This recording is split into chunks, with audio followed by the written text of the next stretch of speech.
All right, I am back with the second installment of This Week at Tassi. By popular vote, that is the name of this weekly news roundup segment. That's I got to give the people what they want, so that's I guess what we'll be calling it. Despite what that name indicates, this is not just all about me. I will kind of talk about whatever I'm playing or whatever at the end of the segment here is one of the kind of 5 items I'm going to try and round up here every week. This week is a heavily Xbox focused week because of many things that have happened. I would say none of them being especially good. And then there's a couple other news items in there. I'm not going to do a whole thing on Arcane. Arcane Season 2 is back. It's awesome. Watch it. It's amazing. Evie wants to be in the video. Okay, so for starters, we got word that Avowed, which has been delayed into 2025, has a new release date, which is February 18th. This is, of course, the Obsidian RPG and for now Xbox exclusive that is launching as what appears to be kind of like a AA RPG, maybe not full AAA, which is not a big surprise, but they're kind of running into some issues with this date here. Fall is always really a crowded date in terms of trying to get everything in before the holiday, but a lot of things get pushed into 2025 because it's the gaming industry.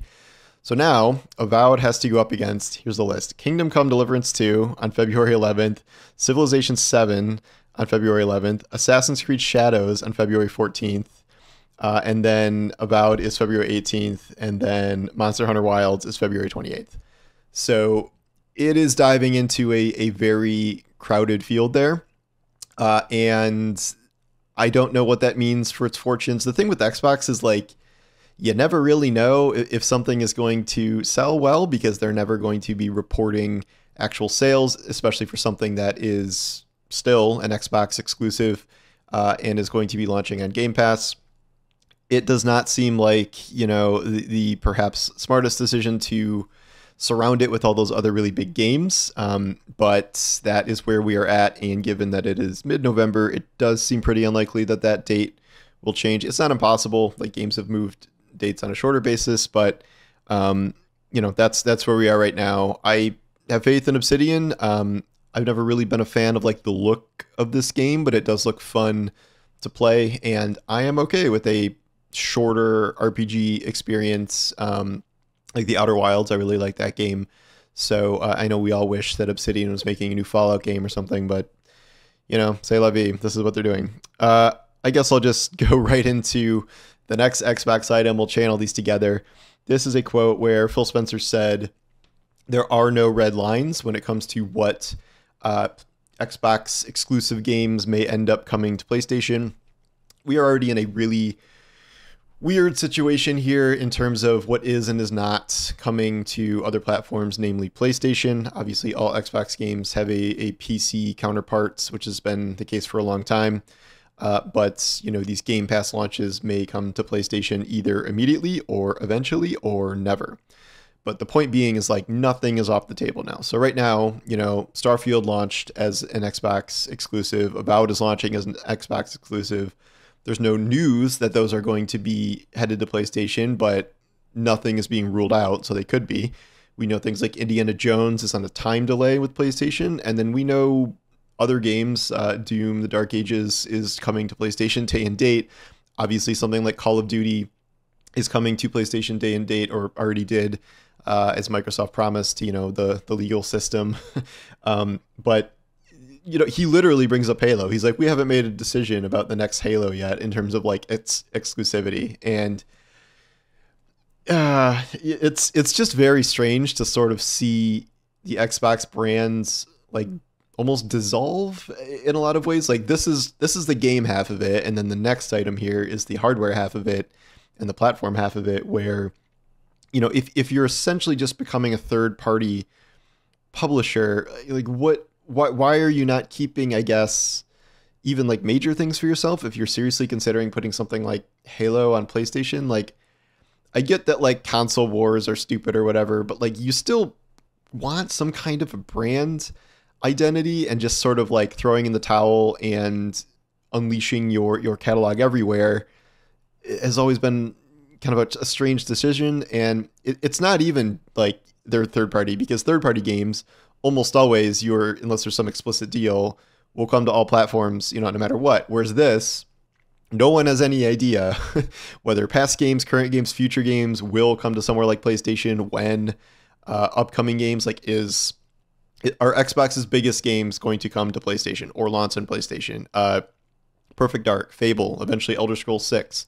And you're just sort of guessing because nothing is off the table. And I don't know why you would be a quote unquote Xbox loyalist at this point, because even Microsoft is not like loyal to their own ecosystem. Like they're just trying to kind of have a finger in every single pie. And that leads to the third Xbox item on this list, which is this is an Xbox campaign, where the idea here is that they are listing a bunch of electronics or, everyday devices that are quote unquote Xboxes. So obviously you have the consoles, but then they're listing, like a non-gaming laptop. This is an Xbox. A smart TV. This is an Xbox. A phone. This is an Xbox. A VR headset. This is an Xbox.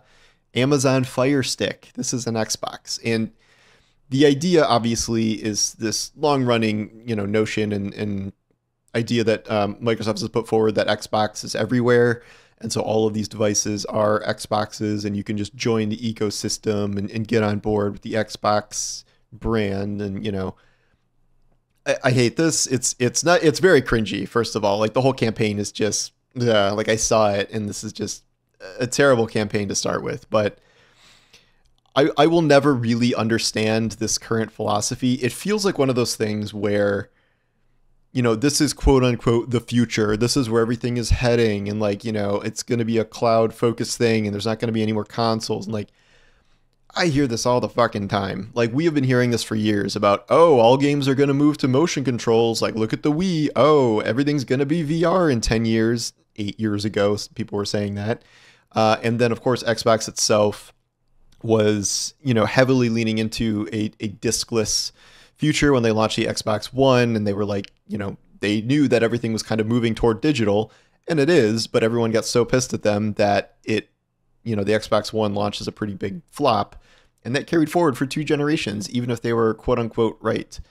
And you can say that the future of gaming is on the cloud, but everyone has been saying that consoles are dead, hardware is dead for a long time now, and this is going to be the last console generation. But even Microsoft's not saying that. Sony and Microsoft at this point have now confirmed future hardware, but it's this idea that cloud is going to be some revolutionary sweeping thing does not really track. And so what Xbox keeps doing is like really, really downplaying, their own hardware to the point where sales are routinely falling extremely sharply, because they're essentially like, you don't need an Xbox. And yet cloud gaming is not remotely a good primary way to play most games. You can't get your whole library on all the cloud things. It's not the same system as just downloading and playing a game. Like cloud gaming is gotten better in terms of latency and things, but it's not it's not the same. And this idea that cloud gaming is some sort of big draw to non-gamers because you don't need to own an Xbox has never made sense. Cloud gaming is a great feature of the Xbox ecosystem, namely if you own an Xbox or if you are already, say, an Xbox Game Pass subscriber.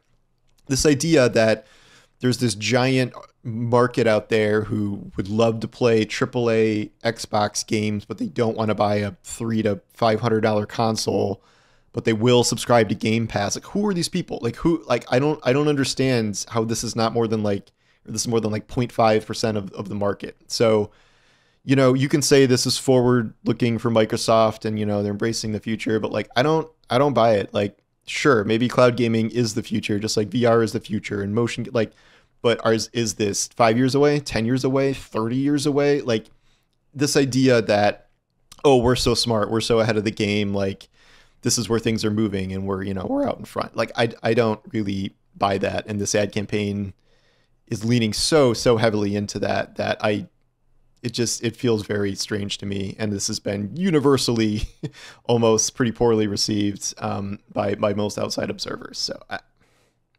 I don't know. Seems weird to me, but again, they've been kind of doing this thing. People are like, "Oh, well, this has been their philosophy for like 8 years." I'm like, if it's been their philosophy for 8 years and it still hasn't really been catching on, like, what does that tell you? So, okay, so we'll switch to something a little more lighthearted here, which is updates for everybody's favorite games and games that I unironically did like quite a lot. Stellar Blade and the first Descendant.